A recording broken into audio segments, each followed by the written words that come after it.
Incredible. All right, Dex, Asha, thank you so much for being here. Hi, everyone. Welcome to this webinar between the IN Network and the Diversity and National Security Network. Thank you again for joining us tonight. We're going to get started. So just a little quick outline for how this is going to work. We're going to ask a few questions to Dex and Asha respectively to get them to talk about their careers, their organizations, and their upcoming books that have just been published. And then afterwards, we're going to give you guys a chance to ask your own questions if you have any. And so just to get started, Dex and Asha, you both have had such different but complementary experiences in national security. So I would love for each of you to introduce yourself. Dex, how about we start with you and then go over to Asha and then just kind of start by sharing about how your career journey led you into this field. Yeah, thanks, Josh. Super excited to be here with Asha. Known each other for a while and kind of partnering on various ventures. Uh, I I actually saw Top Gun when I was in high school, and I said that looks cool. I want to do that. And for me, the fact that there weren't that many people who looked like me in that movie didn't really bother me much. I still saw a place for me in that world. I ended up enlisting in the Navy and going to Hampton University, which is something we have in common. Um, Graduated from Hampton, was commissioned, went to flight school, and flew airplanes. And for me, life is this giant buffet. I don't want to just fill up on one thing. I want to sample different things that really look tasty and speak to me. So from there, I was really fascinated with weapons of mass destruction before 9/11. Obviously, 9/11 happened. I got a phone call to lead the terrorism policy for the newly formed Homeland Security Committee in Congress. Then I got a phone call from the State Department saying we're putting together a team to stop terrorists from getting weapons of mass destruction. And from there, it was just a whirlwind. I got to spend 3 years at the FBI, got to learn Pashto and spend a year in Helmand, Afghanistan. Spent 3 years at Interpol in Lyon, France, helping to lead their counterterrorism efforts around the world. And I spent a few years at Homeland Security as well. When I came back, I led the Defeat ISIS coalition for a few years. And then up until most recently, I was the director of the Office of Countering Violent Extremism. So it's been a dream career. It's all about service, never been about me, but it's been a true blessing. Asha, what about Wow. you?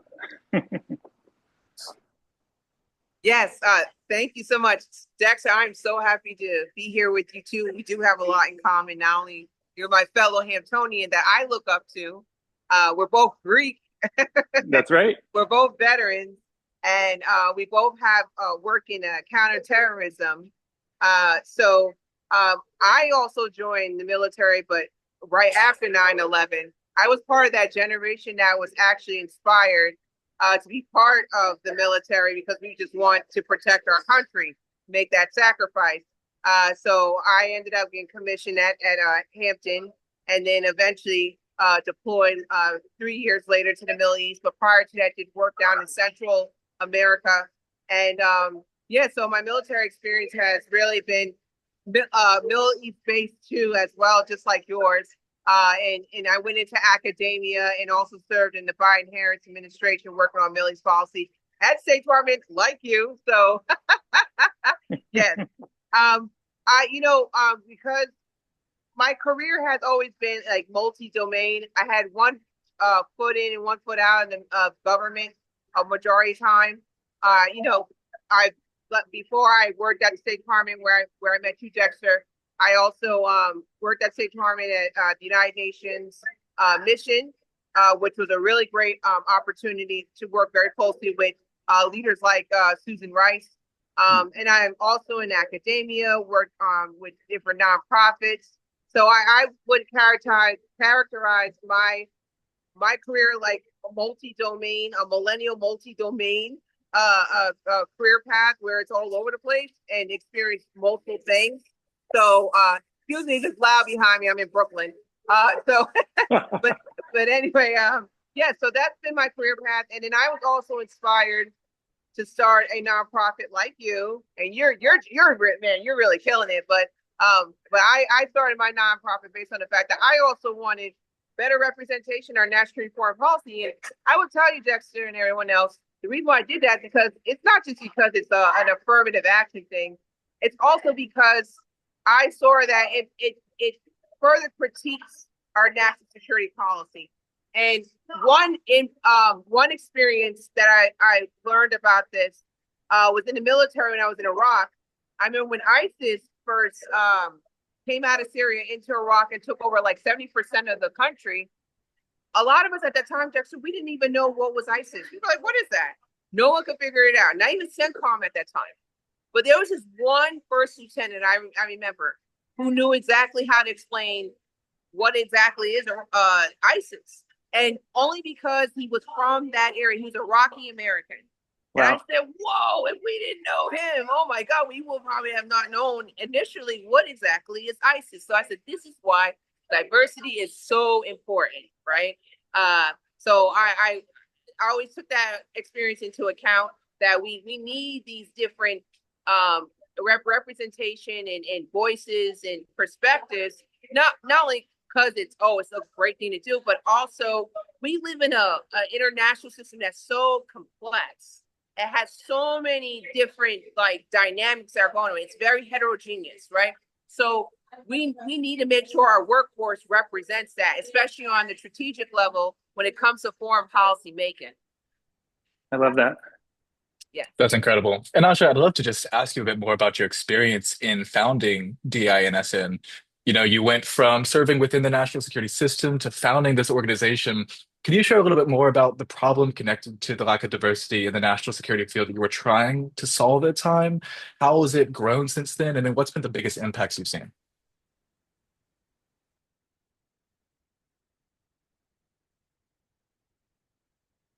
Yes, so it was first launched in 2017.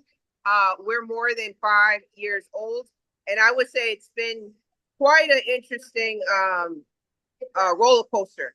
Why is that? In 2017, diversifying the national security apparatus wasn't really as popular to do. It was accepted, but not really like something that many people were interested in. But it peaked after the George Floyd moment, where DIA became more energized both in the public and private sector. And that's when you start to see a lot of institutions reaching out to us as far as job placement, looking for diverse candidates to serve in different positions. So it was a great moment for us, unfortunately, because of what had happened, but we were able to just amplify or empower our mission as a result of after 2020. Now, prior to though, our mission was always to recognize those that or from underrepresented groups, because we felt like we were very low visible. We had a lot of low visibility within the industry. So I was kind of tired of hearing from different people, like, how come your think tank or your organization is not diverse? They would sometimes say to me, well, we don't know people from this community or that community that can do this work. So we said, okay, we're tired of hearing that. We're going to create a database and organization that can feed that. So what our initial project was always to recognize people from different underrepresented groups, whether it was Black Americans in foreign policy, Hispanics in foreign policy, veterans in foreign policy, LGBTQ groups. I mean, we really dipped into the different type of underrepresented groups, and not only we empowered them using our outlets, but we were able to promote it as much as possible to other institutions, and it really worked. And so we always did that on an annual basis, where every year we would recognize the different groups. And now we went from recognizing different groups to just doing a 50 list, a 50 global leadership list. So outside of recognition, we started to take a step further on how we can empower our network, and we're really big on spreading the word on job alerts, also having policy discussions. So the policy discussions is really a big deal to me too as well, because what I was tired of seeing is that because we are a diverse group, only thing we know about is diversity. And we were like, no, we know a lot, ranging from hard security to soft security. So we engaged in a lot of different type of policy discussions, whether it was on nuclear nonproliferation all the way up to technology, just so we can showcase our talent and go beyond of, oh, you just know about DEIA. We also started to work on different type of national security issues that are considered non-traditional, like for instance, gun violence, which I was just talking to Dexter about how I met IC and others. Gun violence is not necessarily a traditional national security discussion in the foreign policy world, but we decided to incorporate that because we felt that based on multiple sources, gun violence is one of the top threats that Americans pretty much experience. So we felt that this should be part of discussion. And then also there's a foreign policy spin to it where a lot of the gun violence that happens in the Caribbean and other parts of the world, I hate to say it, but firearms that come out of the United States contribute to gun violence in those areas, or in those regions. So we want to, definitely be part of how to counter gun violence.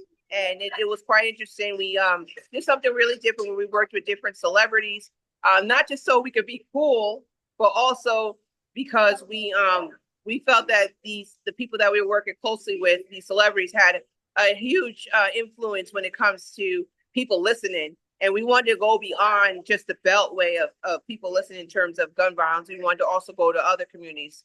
There are people out there, they won't listen to practitioners like me or elected officials, but they'll listen to your famous rapper. So quite interesting. But those are a couple of the programs we've been working on. I love that. That's incredible, Asha. And it's so clear the amount of subject matter expertise and research that's gone into the programs that you're creating. It's just so broad, yet you've managed to hit so much depth on so many issues. So just super impressed by that. I'm really looking forward to asking a little bit more about those specific, issues you're working on later. But Dex, I'd love to turn it over to you right now. You launched the in-network to make national security careers more accessible, more hands-on. I've had the pleasure of being a part of it the past year or so. So when you founded this organization, what gap did you see in how the students and young professionals were being prepared for the field? What are the steps you've taken and what are some of the most rewarding impacts you've seen from the network so far? That's a great question. I mean, when I was leading the Defeat ISIS coalition, we weren't necessarily part of the Counterterrorism Bureau at the State Department. We actually ended up merging. We used to report to the Secretary of State, but there's a process about 3 years ago where we were kind of incorporated into the Counterterrorism Bureau. And they had a DEI, Diversity, Equity, and Inclusion Council. And I remember thinking, oh, I'd love to be a part of that. And I was leading the programming committee. And it was January. I remember it was January. And I said, we should get the most senior Black person to tell their story. I love to hear people's story. This is for Black History Month, which is February. And they all looked at me and they said, it's you. And I was like, that's sad. And I was kind of disappointed.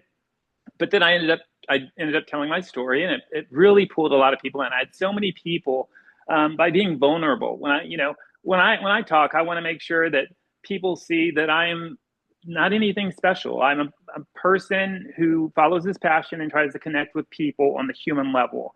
And I had a lot of folks come up to me and say, your story really resonated with me. What can we do to kind of work on this and get more people in the pipeline? And I said, an issue for a lot of young people is they might not see somebody who looks like them doing things that I do or doing things that Asha and I do. And I made it an effort for years, for decades. I've been going to high schools, middle schools, colleges, talking to young people. And I said, well, why not formalize this? And I created a network for everybody. It is for everybody, but we're intentional about reaching out to underrepresented communities. So when I go to high schools in Baltimore or DC or wherever it may be, and I'm telling my stories about, spending time in safe houses and getting paid to learn a language and talking about how travel is so important, exposing yourselves to different people, different religions, different food, different culture, way of doing things. Different's not better or worse. It's just different. And there's more that we have in common than we have apart. And I also really preach about being a good human. We have enough egomaniacs in DC, or at least people with a lot of self-worth, I guess. It's important for me to surround myself with people and organizations that believe that as well, because I want to make sure that I'm happy and I'm in a safe environment where, when I say safe, I don't mean I'm not being blown up. I've been blown up a lot. But but a place where people can talk. I'm at a point in my career where people typically don't mess with me, right?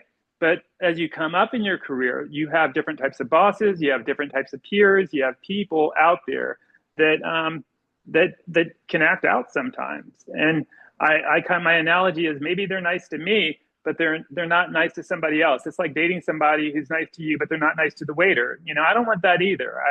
I want to make sure that we're raising good humans, we're opening doors, we're mentoring people, and we're listening to young people too. I'm Gen X. I've been around for a long time. I don't claim to know it all. You saw my emails this morning with me trying to put together a link tree and get on Instagram as I look towards retirement from federal service. But you know, I have so much to still offer. I think connections to make. I have a lot of friends who I've grown up with.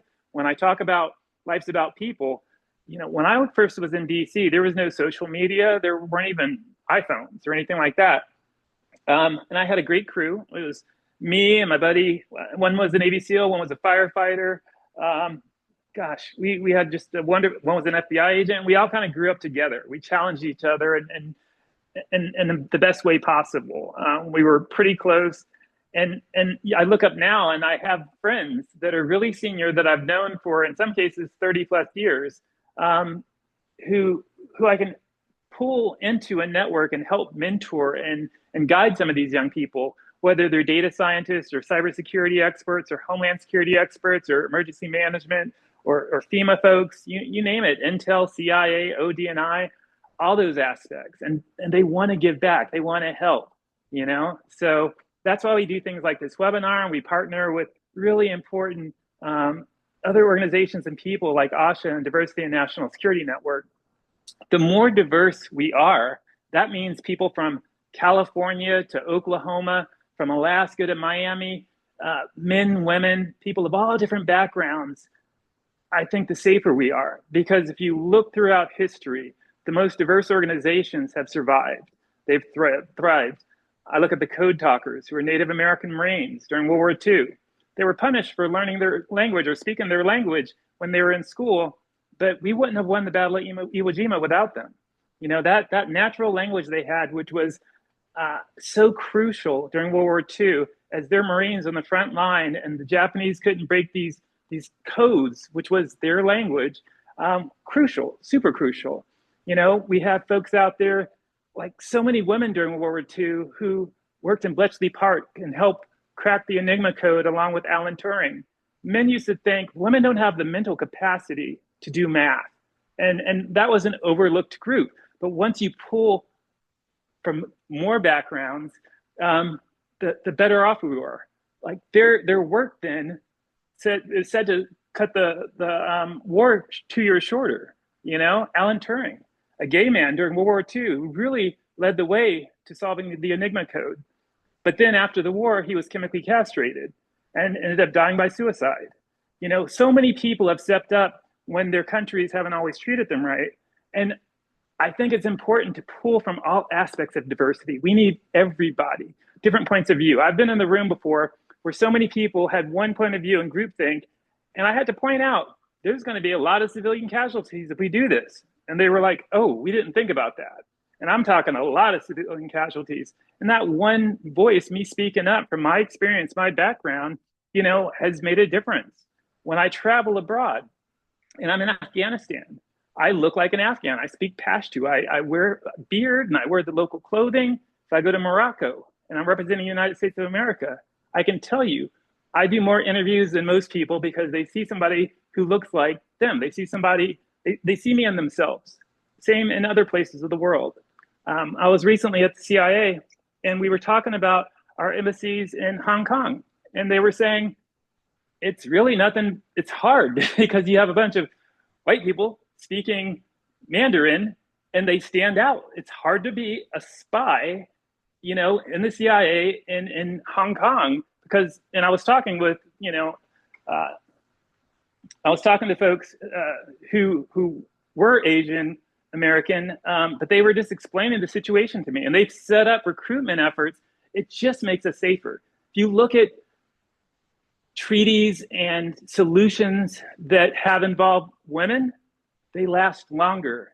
and they're better, but we got to get away from thinking of this as a negative thing, because this whole country was basically born from a very diverse background. So anyway, in network, super excited. We have amazing people like you. We have folks who have gone on and gotten hired and served in all aspects of national security, and it's a lifelong family. It's not an in and out kind of thing. Once you're in, it's in network. You're in. That's awesome. Dex, your wealth of experience is so evident from just hearing you talk. And one thing that I really loved is, you're talking about the network of your friends that you're able to utilize and how national security can sometimes feel like a family. And it's so clear that you're trying to replicate those same bonds and trust in the in network with what you develop. And so, excited to talk about the in forum, which is a big way that you're going to bring people together. But first, Asha, just, back to you. I want to talk about DINSN again. And, one specific project, you mentioned so many. I know one that you wanted us to highlight was NatSec 2050, this massive new project that looks at the future of US national security. So I would just, if you can, tell us more about it. What inspired you to launch this initiative, and what are some of the key points that we should be looking out for? Thank you so much. National Security 2050 project, the what motivated us to start this project is that one thing is that we noticed, especially after the recent elections, and I won't even go farther back.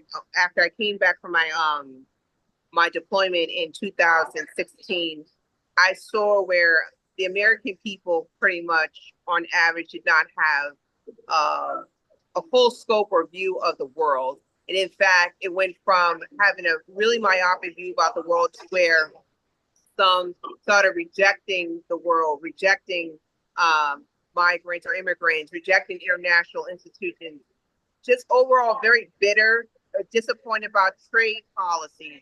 So while that was on the rise, and some people would characterize it as populism, there wasn't really that many practitioners like myself and Dexter to explain to them what exactly does the government do in terms of foreign policy and its implementation and its outcomes, and how do they benefit from it.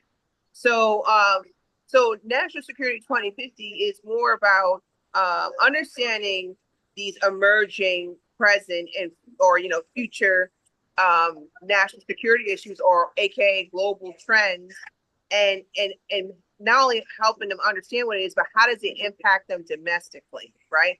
So I think what we started to see is that these type of conversations were all just within the Beltway, and just completely detached from the American people outside the Beltway.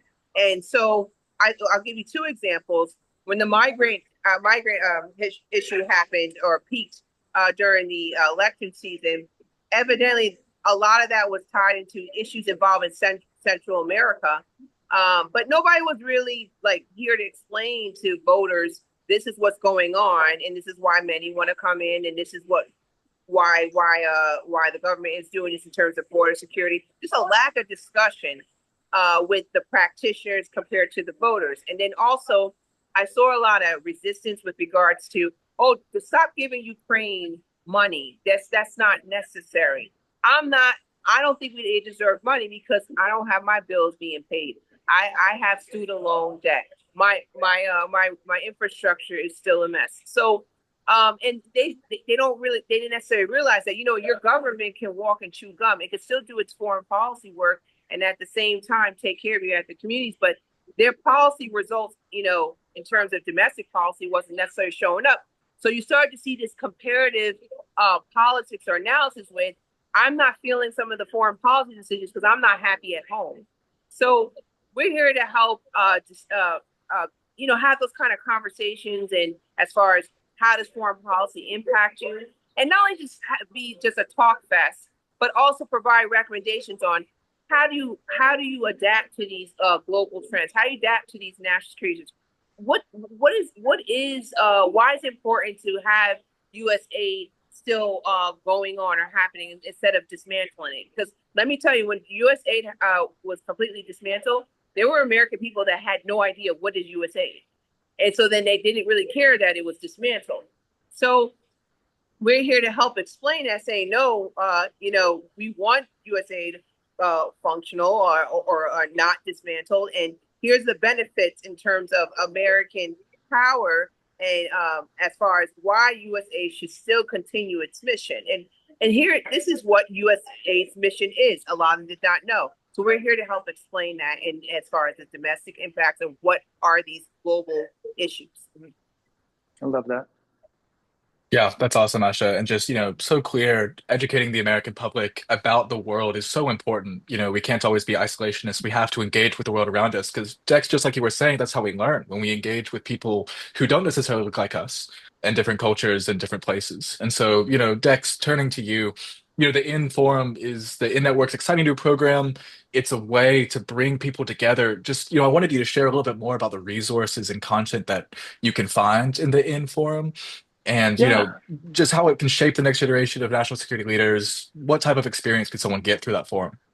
Yeah, thanks for asking that. We've basically partnered with Globally, which is an umbrella organization that kind of helps partner with a lot of nonprofits. And when they approached me, they had some ideas, and I don't pretend to know it all. One of the things that we created was the In-Network Forum, and I had separately a list of all the internships and all the fellowships and all the associations I could think of. It was the most comprehensive list that I've ever seen. And I kind of spent years putting all this information together, and things are constantly changing and developing. And I had this thought of just put it in the back of a book. And then I thought, we need a place where people can go to get free information that can help them. When I was an intern waiting to go to flight school, I remember ordering a White House catalog, White House Fellows catalog in the mail. It came to me. Then I had to look through it. I found a gentleman who was a black F-18 pilot in the Gulf War, who was a White House Fellow. I sat on the White House steps every day, eating my lunch, eating a sandwich for about 3 weeks until I saw him. Then I approached him. That's how long it took me waiting for the mail, finding this person, to find a mentor that kind of could help me, guide me a little bit. I don't want you guys going through that. I want you to put in your work without a doubt, but to have access, free access for everybody, this information, I think it's super beneficial because so many times what you don't know can hurt you. Plus, you get to meet other like-minded people. So you have good humans interested in national security that hopefully you'll spend the next 20 years growing with. And when you look up, you're going to say, wow, we've been around for a long time. Do you remember when we first met at In-Network Forum? Remember, that webinar we hosted? I want this to live well beyond me, and it's never been about me. It's about you guys. So whatever I can do, and I listen to you guys all the time. You know that. I don't sit there and say, this is the plan. I'm like, what do y'all want to do? Because you guys are running this organization that I founded, and it's a mission of love, and it's for everybody. And we're going to continue to stand for what we think is right, no matter what's popular at any given time. I think you're on mute. Thank you so much. We're good now. But thank you, Dex. That's really exciting. And you were mentioning about the future. Just looking ahead, what impact do you hope the Inform will have on the broader national security ecosystem in the 5, 10 years for both practitioners and for people interested in it? Well, I think it's just kind of getting started right now. So there are plenty of resources in, but the biggest resource is going to be the people, and the people that are coming in, providing ideas, sharing information. If you guys follow me on LinkedIn, 90% of my posts aren't about me. They're about young people. They're about fellowships, internships, programs, learning, whatever it may be, because that's the future. I'm good. I've gotten mine. I could have easily just retired and sat back and said, good luck with that. But that's not in my DNA. And I think people who really serve don't have that in their DNA. Looking at Asha and her work, it just amazes me that we get to do this because we have so much in common. I don't have that New York accent, but we both have Hampton, we have the military, we have the State Department, we have our nonprofits. I mean, we have books, there's so much. So when we get together, for me, it's a thrill. That's incredible. And just because you two are both such overachievers, not only are you national security experts, not only have you founded organizations, you're also both published authors. And so I would love Asha to give the opportunity to talk about, your book, Why National Security Matters. It's such a cool blend of your personal story and your frontline lessons from places like Iraq and China and the UN. What convinced you to write it, and what do you hope your readers will get from it? Oh, look at that. It's a copy right there. Thank you. Yes. Thank you so much for just the opportunity to talk about my book. I mean, Dexter's just doing really great, right? But I think it's that spy title versus mine. The intent of my book was to introduce my life, and some people said, "Wait, it's too early to do a memoir for yourself." And I said, "Well, it's not really about my memoir, talking about myself. It's more about talking about my frontline experiences in national security. What did I learn as a practitioner in national security foreign policy?" So a lot of the different chapters talk about my in-country experience in China, right? And because I had the opportunity at 19 or 20 years old as an HBCU student study abroad in China, that has put me ahead in terms of my peers and helped me become more an effective national security professional in 2025, because I decided in 2005 I'm going to study abroad in China. So I learned about their intent. I learned about their economy. I learned about so much in Shanghai and outside of Shanghai. So that really helped me and set me off into uh, learning more about the world, the global economy, so my book also discusses my experiences in Central America, where I was an election observer in El Salvador, which is incredible right now because when I was in El Salvador observing a historic election, they were really, really inspired by the United States to achieve a stronger democracy. And in fact, at the end of their election, they said "Si se puede, si se puede," because they were inspired by President Barack Obama, right? And then you're fast forwarding to 2025. It's a different story where the president now wants to be a autocratic or dictator. So it's interesting to watch that shift.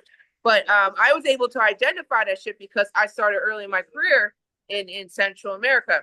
Then also another chapter discussing my experiences in the Middle East, talking about security cooperation and counterterrorism, and was able to also pick up a language too, as well as Arabic. I don't think my language skills just as good as Dexter's, but I pretty much learned from working a lot with our allies and partners. I went to a class here and there, but I was always with them, and I went from high to bide and went beyond that. So my training is with just being around with them, and then I continued studying Arabic for a very long time, and then beyond that chapter, I talked about my work at the United Nations, which is a little bit different. It's not in country, but it's still another opportunity to learn about the world, but learn about multilateralism. What is it like to be in the Security Council, working on global policy with the P5 and also with non-permanent reps? What is it like to work in the General Assembly? And as far as representing the United States, excellent opportunity. And I recommend that for anyone that if you ever have the opportunity to intern there, become a fellow or a FSO or a civil servant at the U.S. Mission United Nations, please do it. You get to learn about the world a whole lot because you're working with multiple countries. And so it was quite fascinating about just learning about the important role of the United Nations. So I'm a proponent of the United Nations. I believe in it. I don't think we should defund it because I saw or experienced the value of the United Nations as far as working with other countries. And then beyond that chapter, I talked about running for office and then learned about how national security could play a part while you're running for office, because when I ran for office, COVID-19 happened and it completely reshaped the whole race. But what I learned about that is that you never know when a health security issue could just come in and completely change your entire career trajectory. Well, Anyway, I lost and I ended up in the Biden-Harris administration. So I end the book with my some key takeaways as far as how as an American, or you don't have to be American necessarily, but it is more for Americans.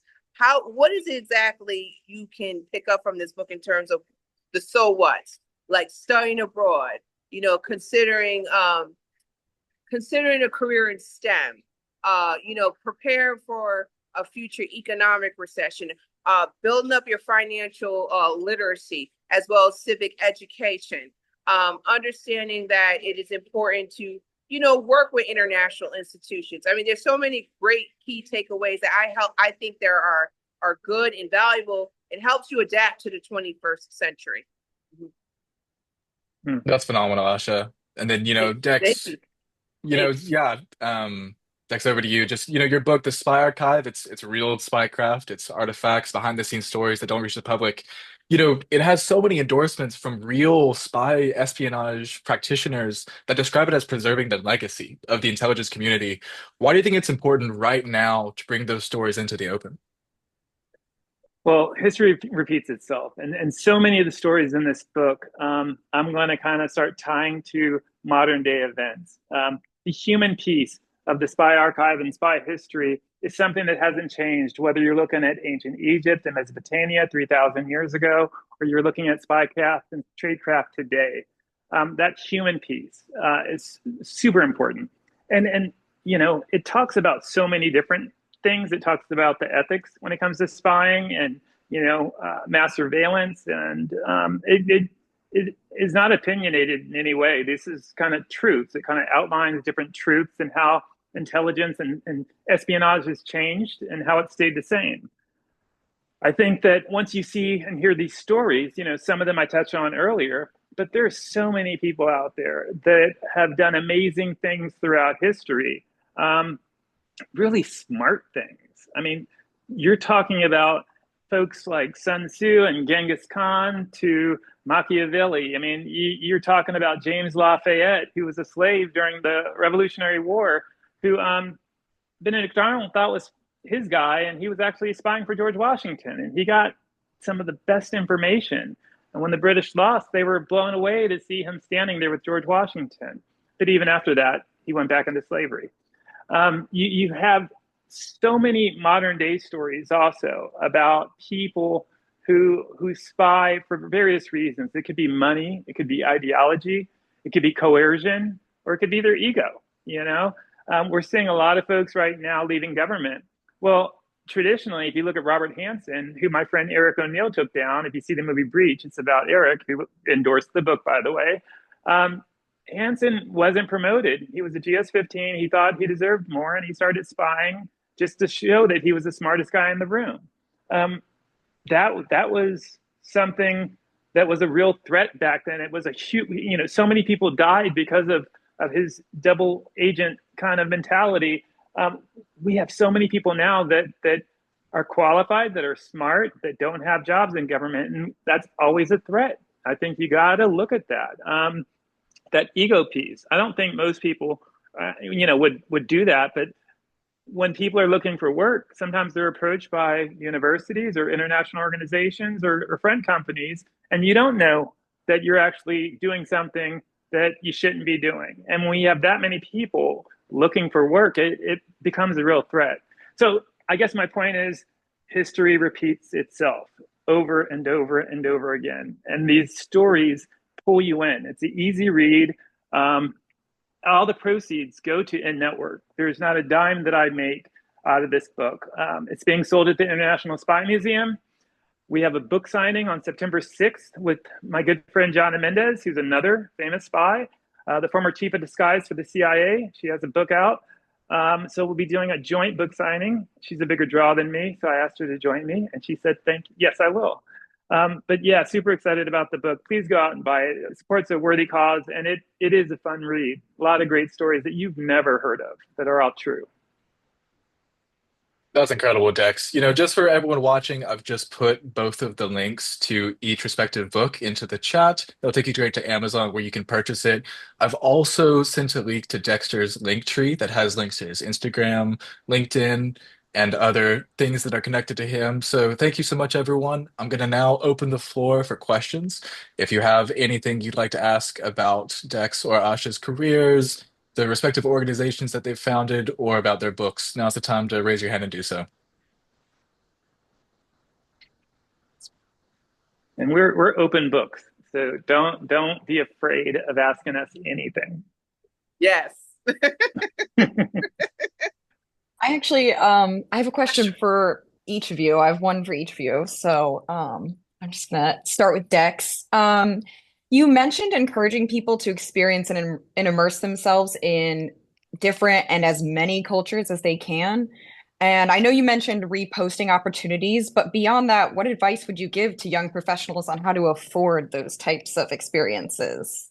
Well, a lot of things are free, and that's the problem. If you don't know about something, you're kind of stuck. And I think that there's a lot of fellowships and opportunities that are overseas, whether it's through college or whether it's through other international organizations or associations. I would also say, with social media, you can still learn and talk to people in other countries. You're no longer writing letters. I found a bunch of letters from 1989 the other day that I was writing when I was 3,000 miles away from home. It's not that way. You can sit there and do this. It That doesn't is matter true. if you're in Ulaanbaatar or wherever. But I do encourage people to travel. So many people don't have passports. You don't have a passport, get a passport, book a trip, learn about as many things as you can. There's so many different places in the US you can learn about, but there's so many places in the world. I was in Ulaanbaatar, Mongolia this time last year, leading a US delegation, and I'm at the head of the table at this big banquet in an yurt, and I get served, this is my dinner. It was sheep brain, sheep face, horse meat, tripe, which is intestines, and bone marrow. And I'm leading the U.S. delegation. They're all looking at me, so I have to, number one, I embrace the change, right? I'm not scarfing it down in a negative way. I'm eating it because it's their culture. How would you feel if somebody went to your house for Thanksgiving and they looked at your mom's dinner and said, "Ugh"? Granted, I had a lot of vodka with it, but I did eat it because all eyes were on me. And just because it's different doesn't mean it's better or worse. And you got to realize also in situations like that, they don't have the luxuries that we do. So they have to eat every aspect of the animal. That's, just historic survival right there. That's a kind of a tangent, Ryan, but get out there and do all you can and experience all you can. Thank you. You should post those letters on your Instagram. I feel like people would really like that. Like it's just that'd be something cool for them to see. And then Asha, I do apologize. I know a bit more about the in-network than I do the Diversity and National Security Network. How are you primarily reaching people? Oh, yes. Thank you so much. Through social media and also in person. It's still tradition. You got to meet people in person. You probably get more out of that than on social media at times. But I would definitely do that. But in terms of what I did in my 20s, I went to a lot of events. I mean, a lot at think tanks, at international organizations like the UN. And I met a lot of people. A lot of people say I know a lot of people. And it's only because I started in my 20s and I just kept going, just going to everything for a very long time. And then I remember just starting in New York City and then went New York City to Washington and then Washington to Chicago, just meeting so many people at different events, whether it's a conference in DC or a global forum at the UN. Those are great ways to meet people within this field. And if you don't have time, let's say, to do a fellowship or internship, definitely those are great alternatives. Is to engage in these different global forums, conferences, or events, and just network and find people that are like-minded, and just learn from them, or also come across senior people that you can ask them, about career advice. Mm-hmm. Both of you should put out advice on how you network. Since both of you have had such a great, you have such a big network of people. Like you would be really good people to recommend to young people how to get that started. But yeah. Well, thank you. I just say be vulnerable, be a good human, and give a damn about people. Connect with people, not for what they can do to you, but because everybody has a cool story. Thanks so much, Ryan. These are great questions, and thank you, Dex and Asha, for your answers. Gonna go ahead and open up the floor real quick for more questions since we have 10 minutes left. And if not, I have a fun question that I can ask both of you. I would like to ask a question, and this can go for either both Asha or Dexter. And I've had the privilege of getting to know both of these in their career, and it's very great to hear how they've, over the years, poured into younger people and bridging the gap into this national security space. And as they all are looking for opportunities, what would you all say? Neither and both of you can answer this from your perspective of what's going on in the political climate today and where we are. What would you consider the most pressing issue in the national security space? And how do you think, what are some things that they can do to kind of start adapting to these changes? Asha, ladies first. Shalonda. Shalonda's a great woman, by the way. She's also a national security expert, really good at cybersecurity and women's rights. So thank you so much, Shalonda. Great colleague of mine. Oh, this is a tough question. I'm not sure if I'll be able to answer, Shalonda, but I'll try, right? But I know Dexter's going to answer better than me, probably. One way I would say, as far as how to adapt to this, let's be honest, this political crises that we're having right now, and you know, and how that's shaping the workforce, and what are ways you can enter into this field. You know, I would say one thing to consider is definitely entrepreneurship. Don't be afraid of it. It's okay. You know, it's hard work, but definitely consider it. I have been doing entrepreneurship since I was in my 20s. I actually started my first organization at 22 years old. And this was actually in response to the global economy, where many of us felt like we were ripped off because we were coming out of school with student loan debts. And here, this economy is doing terrible and no one could find a job. So many of us considered entrepreneurship. So that is something that don't be afraid of, but definitely consider doing. Also, take the time to figure out who you are.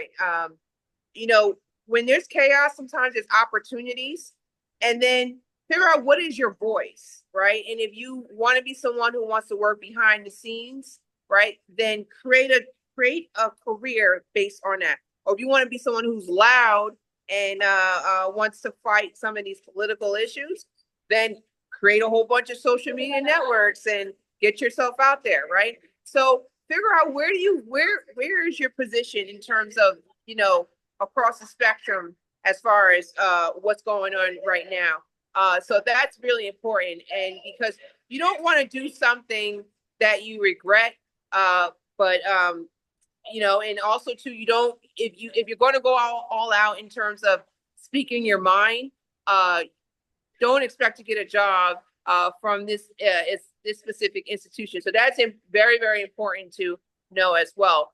Also, times are now more competitive, to be honest. Many people they have left their jobs or went to different places. So what I would say too is, as far as in terms of adapting, you may want to consider working in another city or out of the country. Don't take that off the table. That is definitely something you might want to look into. I've done that in my career too as well. I've been more in New York, but then sometimes I'll go down and work in Washington. So definitely consider working in different places. I remember after the Obama administration, many of those appointees went to California and got a tech job. And some of it had nothing to do with foreign policy, and many of them came out of the State Department. So consider a different sector too. You don't, and it's okay if you're in a different sector and you come right back. That makes you more diverse. So it's okay to kind of broaden your assignment, like we say in the military. So those are some of the things I would say you should consider right about now. I love that. Yeah, that's a great question, Shalonda, and it's great seeing you here. Asha, you killed it there. That was awesome because you hit things that I would just, this is why we work well together. You hit things that I'm not going to hit.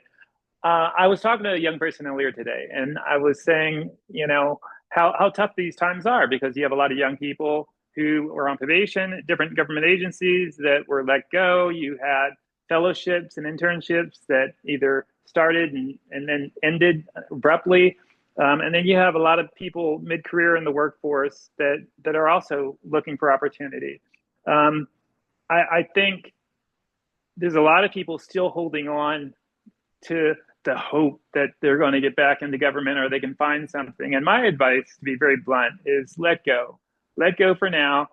Look at what opportunities are out there. If you're young, look at the military. Look at the military reserves. These are great opportunities to get free training and to get paid for it and get a security clearance and get some travel under your belt. The reserves, another great opportunity. You still have the Peace Corps out there. Great things that people can do. I was talking to a young person and they said, I was just offered a 2-year assignment in Dominican Republic. And I was like, go for it. Like, what are you thinking? Get out there, This too shall pass. All things are going to kind of get back to normal. And we're going to need people with all type of experiences. I think that if you just have your path set and it's so narrow, you're going to miss a lot. When you're first starting out in national security or anything, there are more options than you can consider. You have Capitol Hill in DC, you have think tanks, you have universities, you have the private sector. There's just so much out there. And I was talking to somebody earlier today and they were just very narrowly focused, and it wasn't their fault. I think they were looking at about 20% of the opportunities. And I said, you got to open that up. There's so much more. And when you first start, everything you're doing is a learning opportunity. It didn't matter. I've worked at think tanks. I've been in the military. I worked on Capitol Hill. I worked for the administration and in the private sector. Every single aspect of that led to who I am now. And it built. Even when I was experiencing these different, somewhat, in my world, not thinking they were related kind of positions, they all fed into who I am right now and the things I've got to do. And it's been a dream career. I couldn't have mapped it out. I would say stay flexible. Be ready for opportunity when it presents itself, and never give up. If you give up, it's not going to work. You got to keep moving forward because in the end, all you can do is control yourself. You can never control anybody else. So remember that. Such incredible advice. Let me be the first to say it is such a pleasure to be, able to listen so succinctly, not just to one subject matter expert, but two in the same field with such complementary backgrounds. It's just been such a pleasure. So thank you so much for being here. Everyone who's watching online right now, thank you so much. I just want to remind you that the links to both Dex and Asha's books are in that chat. If you're watching on YouTube or on the Inforum later, they'll be in the link description. And with that, I'm going to pause the